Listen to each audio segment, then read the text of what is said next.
사실 요즘에 유행이에요. 다들 회사들이 OKR 도입한다고 난리거든요. 네. 근데 저는 진짜 하고 싶은 말이 OKR 해서 성공한 우리나라 회사 어디 있나요? 결국 그 평가 기준에 보면 이게 결국 되게 웃긴 게 OKR이건 KPI건 결국 회사에서 비율을 정해주는 건 그냥 MBO란 말이에요. 네. 그러니까 뭐 좋은 등급 몇 명, 그 중간 몇 명, 그리고 밑에는 몇 명 해줘야 돼. 막 이런 것들을 주니까 이게 결국 OKR도 KPI도 MBO도 아닌 평가를 하게 되거든요. 그러니까 그런 상황에서 태산 아빠 안녕하세요, 태산 아빠입니다. 안녕. 네, 오늘은 직장생활 너무 힘들다 이 편입니다. 무슨 내용이냐면 또 성과평가야 편입니다. 아, 우리가 성과평가 할 때 많이 푸닥거리 좀 했죠? 맞습니다. 괴로웠어요. 성과평가 시즌만 생각을 하면 진짜 막 속이 울렁거리고 진짜 토할 것 같았거든요. 특히 OKR로 바뀌고 나서 너무 화가 많이 났었어요, 저는. 네. 어떠셨어요? 안 그래도 일도 바쁜데 네. 평가 제도까지 바뀌니까 네. 너무 정신없더라고요. 아, 그러니까요. 굉장히 착하게 말씀하시네요. 욕설도 조금 허용되나요? 허용되죠. 삐 해버리면 되니까. 그지 같은 네, 어떻게 말할 수는 없지만 네. 네, 그런 목표 달성하기도 힘든데 목표 달성 툴까지 바뀌니까 너무 괴로웠던 경험들이 지금도 많이 떠오릅니다. 아, 그때 많이 떠오르죠. 그 이번에 댓글에 봤어요? 아, 좀 봐줄래요? 컷! 아무튼 댓글에 같은 미용실 다녔냐고. 아, 네, 그래서 제가 헤어컷을 하고 왔고요. 이제 좀 다시 기르는 건가요? 기르고 있습니다. 아, 네네. 원래 수염도 기르고 있었는데 네. 그 유튜브 출연 때문에 아, 수염은 계속 깎고 있습니다. 뭐 대단한 유튜브 출연은 아니지만 감사합니다. 그럼 이 성과에 관련해서 사연이 또 들어왔죠? 네네. 네. 그러니까 저희가 이 사연을 기반으로 직장 생활의 어떤 고민들을 해결해 볼 예정이어서 지금 보이는 이메일 주소로 사연을 보내주시면 저희가 이것들을 잘 해결을 한번 해보도록 하겠습니다. 사연 많이 보내주세요. 자, 그러면 오늘의 사연 읽어주시죠. 네. 3344. 여기 공개하면 어떡해요, 비밀번호. 두 번째 사연 맞나요? 두 번째 사연이죠. 그때 네. 첫 번째로 끝날 뻔했는데 조회수가 거의 2,000에 가까워가지고 겨우 살아남았습니다. 좋습니다. 네, 오늘 두 번째 사연은요. 또 성과평가야? 입니다. 저는 지금 한창 중요한 프로젝트를 진행 중인 직장인입니다. 그동안 밤낮 없이 프로젝트에 매달리며 바쁘게 지내고 있었는데 며칠 전 팀장님이 성과평가 기준이 바뀌었다고 통보했습니다. 이제까지 기준에 맞춰서 일해왔는데 갑작스러운 변화로 인해 추가적인 작업이 생겨버렸습니다. 문제는 이 새로운 성과평가 기준이 제가 담당한 업무와는 잘 맞지 않는다는 점입니다. 오히려 지금까지 해온 일들의 방향을 수정해야 할 것 같고 이렇게 해서 내 노력과 성과가 제대로 인정받을 수 있을까라는 의문도 들고 매번 바뀌는 기준에 따라 중요한 일들을 놓치고 있는 것 같아 너무 힘듭니다. 이렇게 자꾸 바뀌는 성과평가 기준 때문에 열심히 일해도 그 노력이 제대로 보상받지 못한다면 정말 의욕이 사라질 것 같아요. 오늘의 사연 마치 우리의 얘기를 써놓은 것 같네요. 제 사연인가요, 혹시? 그냥 약간 그런 느낌 아니에요? 근데 누구나 이제 직장인이라면 네. 성과평가에 대해서 좀 예민할 수밖에 없죠. 내 맞습니다. 성과가 이렇게 받아지는 거니까.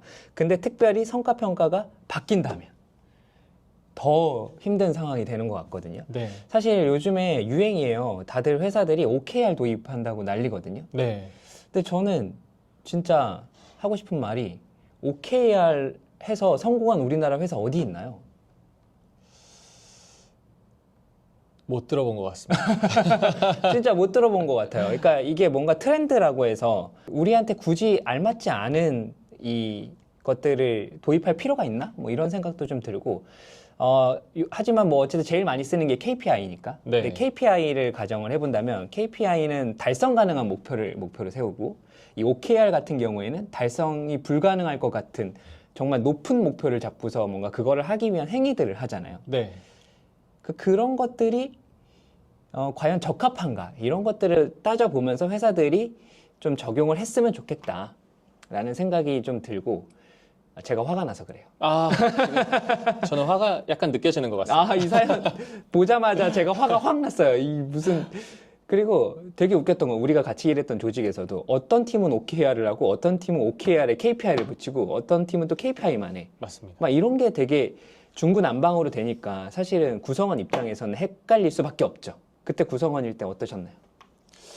저도 저희 팀은 아무래도 교육적인 특색을 띠고 있고, 그리고 사회공헌의 의미를 나름대로 갖추고 있는 팀이었기 때문에, OKR이라는 전사적인 목표와 같이 일치시켜서 저희 팀의 그 팀만의 목표를 세우는 게 어려움이 많았다고 생각합니다. 아, 그러니까요. 사실 OKR이 뭔가 달성하는 숫자들을 갖고 얘기하면 좋은데 그렇지 않은 부서들한테는 되게 힘들거든요. 네네. 그러니까 그런 거를 도입하기 전에 그러니까 미리 조금 더 인사 컨설팅을 회사들이 좀 잘 받았으면 좋겠다 이런 마음이 들고 여기서 보시면 아시겠지만 사실 저는 이제 팀장의 입장에서 좀 얘기를 해보면 나도 갑자기 딱 맞은 거죠. 그리고 나서 마치 아무 일도 없었던 것처럼 이게 굉장히 전사적으로 아주 좋은 목표를 달성할 수 있는 툴이야 라고 막 설명을 해요. 설득이 되던가요? 전혀 안 됩니다. 네, 그리고 제가 전 직장에서 많이 느꼈던 것 중에 하나는 OKR을 도입한 담당자도 사실 명확하게 어떻게 각 팀에서 OKR을 작용시켜야 하는지, 어떻게 적용해야 하는지를 잘 모르는 경우들도 있더라고요. 그게 저한테 굉장히 큰 어려움 중에 하나였습니다. 그러니까요. 제가 또 OKR의 코디네이터도 했잖아요. 사실은 맡기려고 했는데 하도 바쁜 척을 해가지고 제가 전 직장에서 한 것 중에 가장 잘한 거인 것 같습니다. 절대 OKR 코디네이터를 하지 마세요.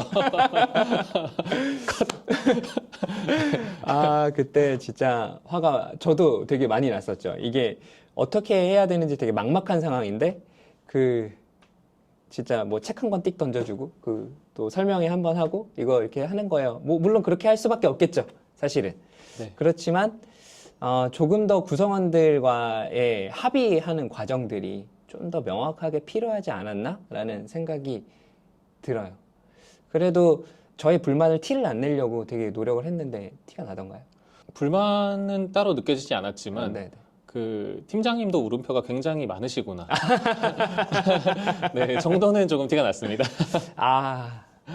그래요. 근데 이게 또 구성원 우리 모두 다 구성원이고 저 역시도 구성원이니까 팀장과 팀원들이 모두가 다 받아들여야만 하는 상황이잖아요. 회사는 회사가 이제 알아서 해주셔야 되고 네, 우리는 또 받아들여야 되는 입장에서 이 사연과 같은 상황들이란 말이죠.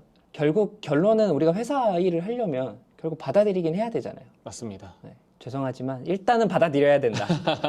일단은 받아들여야 되는데 이렇게 계속적으로 평가 기준들이 그 맹목적으로 바뀐다라는 느낌을 받게 되면은 그거는 사실은 팀장의 책임도 좀 있는 것 같아요.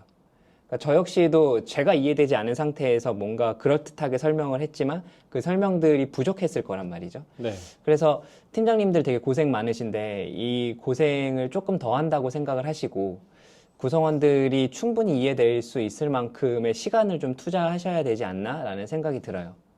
근데 뭐 바빠 죽겠는데 그거 언제 또 다 해? 하셔야죠. 팀장님들 화이팅! 팀원도 화이팅!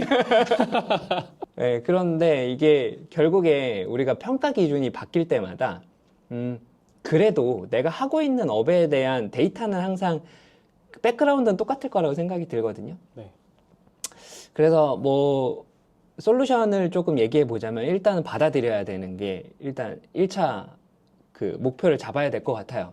이게 결국 불만만 갖고 있다 보면은 결국 그 정내미가 떨어지고 회사가 되게 가기가 싫잖아요. 네네. 그래도 어쨌든 회사 전체적으로 이런 결정이 났으면 어쨌든 받아들이고 그 받아들이는 상황에서 조금 더 나에 대한 거를 집중하는 거에 타겟을 좀 맞춰야 될 것 같아요. 그래서 내가 하고 있는 것들이 사실은 자동화돼서 나의 데이터들이 좀 쌓이면 좋을 것 같거든요. 네. 그래서 그때도 우리 보면은 우리 데이터들을 직접적으로 자동화될 수 있게끔 좀 만들었었잖아요. 네네. 근데 그때 자동화되게 한다면 어떤 노하우들이 있을까요? 자동화를 가능하게 하려면 일단 엑셀을 잘해야 돼요. 계산. 엑셀을 잘하면 사실은 뭐 우리 지원 직군도 되게 편해지는 건 맞는 것 같아요. 맞습니다. 네. 그리고 엑셀뿐만이 아니라 뭐 요즘 스프레드시트, 뭐 엑셀이랑 같은 개념이라고 볼 수 있지만 스프레드시트 그리고 뭐 쿼리 그 속에 있는 기능들 그리고 챗 GPT가 녹여져 있는 기능들도 굉장히 많기 때문에 그런 것들을 잘 활용해 보는 것도 시작점이 될 수 있지 않을까라는 생각이 들고요. 네네. 그래서 내가 하는 업무들이 자동화돼서 뭔가 실적들이 쌓일 수 있게끔 만들어 두는 것부터 시작을 해야 될 것 같아요. 그래야지 이게 KPI건 OKR이건 나를 증명할 수 있는 게 생기니까요. 네네. 근데 제가 좀 면접을 보다 보면 있잖아요. 면접 보는 친구들의 99.9%가 다 엑셀을 잘한대. 아, 그렇게 들어왔는데 상관없어가지고. 네, 엑셀을 잘한다의 기준은 제가 봤을 때 브이로그업을 돌릴 수 있느냐 없느냐인 것 같고 브이로그업을 돌린다? 엑셀을 잘한다. 브이로그업 모른다? 엑셀을 못한다라고 정리할 수 있을 것 같습니다. 브이로그 그까이 있고. 네, 사회초년생이 뭘 알겠어요. 맞았어요. 근데 어느 순간 저를 능가해가지고 뭔가 이상한 거 많이 하더라고요. 아, 네네. 그 점을 아주 높게 삽니다. 아, 감사합니다. 오늘 밥도 살게요. 아, 감사합니다. 그리고 보면은 내가 평가 기준이 바뀌었어요. 그래서 결국 평가를 받는 대상이 있잖아요. 네, 그러니까 나를 평가하는 사람. 그러니까 결국 나를 평가하는 사람을 좀 괴롭게 해야 되는 것 같아요. 고민이 들게 만드는 거지. 결국 그 평가 기준에 보면 이게 결국 되게 웃긴 게 OKR이건 KPI건 결국 회사에서 비율을 정해주는 건 그냥 MBO란 말이에요. 네, 그러니까 뭐 좋은 등급 몇 명, 그 중간 몇 명, 그리고 밑에는 몇 명 해줘야 돼. 막 이런 것들을 주니까 이게 결국 OKR도 KPI도 MBO도 아닌 평가를 하게 되거든요. 그러니까 그런 상황에서 결국에는 상대평가란 말이에요. 네. 그러니까 요즘 많은 기업들이 절대평가들 많이 도입하고 있더라고요. 근데 상대평가가 됐을 때 팀장을 고민하게 만들어줘야 되는 것들. 그러니까 결국 괴롭혀야죠. 저 이것도 했고요. 지금 데이터 이렇게 됐고요. 요거 이런 식으로 되고 있다고 티를 좀 내는 작업을 해야 되는 것 같아요. 네네. 근데 사실 직장 생활하면서 좀 묵묵하게 일하는 게 잘하는 것 같진 않거든요. 저는. 어때요? 저도 굉장히 많이 공감을 했었어요. 방금 팀장님께서 말씀해 주셨을 때, 조용히 자기 자리에서 열심히 일하는 것도 직장인의 덕목 중에 하나라고 볼 수 있긴 하지만, 점점 시대가 많이 바뀌고 있고, 내가 어떤 일을 하는지에 대해서 팀이 알지 못하면, 그리고 내 팀장님이 알지 못하면, 어떨 때는 그 행위가 의미가 없어질 수도 있기 때문에, 적절한 자기 PR을 하는 것도 중요하다고 생각합니다. 네네. 그러니까 적절한 PR이라고 하는 것도 결국 팀장과의 관계에서 또 나오겠죠. 그러니까 이 모든 것들이 사실은 다 커뮤니케이션이네요. 우리가 하는 대화들의 모든 내용들이. 네네, 맞습니다. 저도 사실은 이 목표 달성 수단, 목표 달성 툴이라고 볼 수 있는 이 KPI, OKR 이런 것들이 사실 모두 다 커뮤니케이션 기반인 것 같아요. 특히 OKR은 조금 더 밀접한 커뮤니케이션이 필요하고 중간 단계 분기별 뭐 체크가 들어간다거나 원어원 면담이 들어간다거나 하는 것들이 더 많이 있는데 그런 기회들을 잘 사용해 보면서 목표를 달성해야 더 유의미한 목표를 세울 수 있을 것 같습니다. 맞아요. 저의 어떤 불만썰을 조금만 더 풀어보면 네.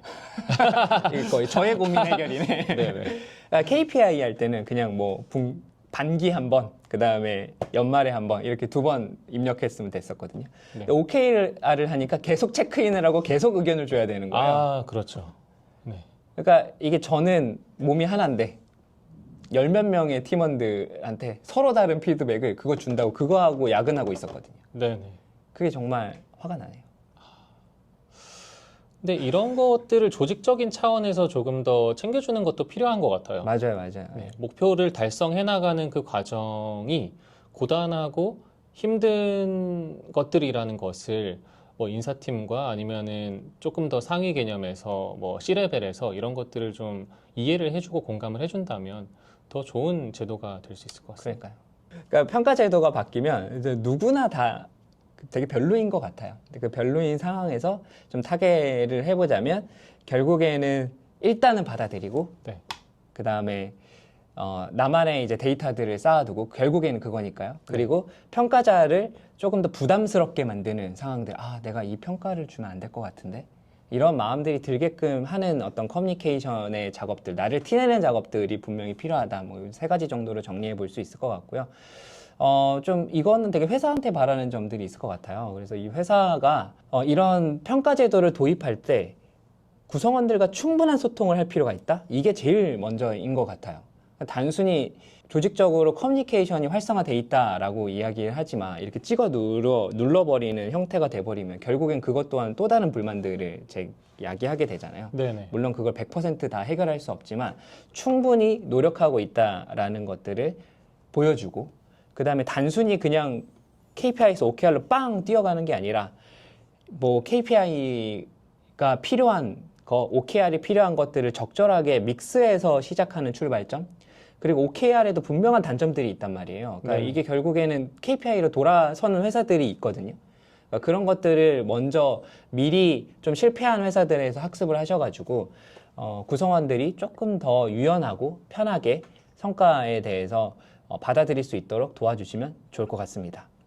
저 한 가지 말씀해 얘기하고 주세요. 싶은 네. 게 있는데요.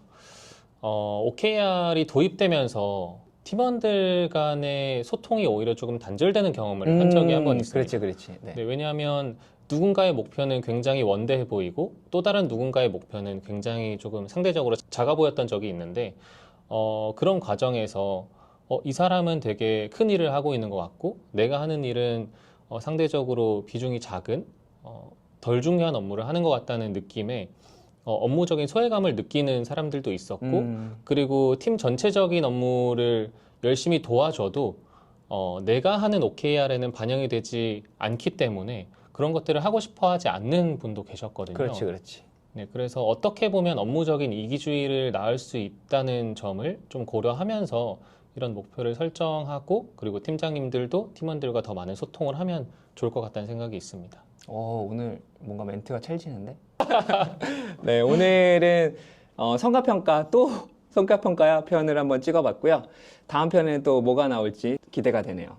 여러분 다시 한번 제가 이메일 주소 밑에 띄워놓으니까요. 요 이메일로 여러분이 지금 고민하고 계시는 내용들을 사연으로 보내주시면 저희가 전 팀장, 전 팀원이 이렇게 화도 좀 내면서 한번 해결을 해보도록 하겠습니다. 저희 그럼 다음에 또 봬요. 안녕. 안녕. 대산.